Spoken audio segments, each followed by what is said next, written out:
నంద్యాల జిల్లా డోన్లో మాజీ సీఎం జగన్ పర్యటనలో అపశృతి చోటు చేసుకుంది. వెల్దుర్తి హైవేపై టైరు పేలి ట్రాలీ ఆటో బోల్తా పడింది.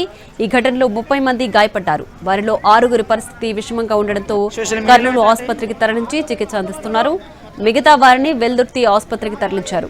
డోన్లో మాజీ మంత్రి బుగ్గన కుమారుడి వివాహ రిసెప్షన్ కు జగన్ హాజరై తిరిగి వెళుతుండగా ఈ ప్రమాదం చోటు చేసుకుంది.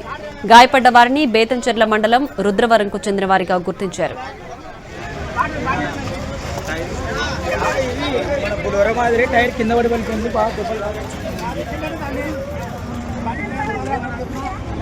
సోషల్ మీడియాలో పెట్టండి.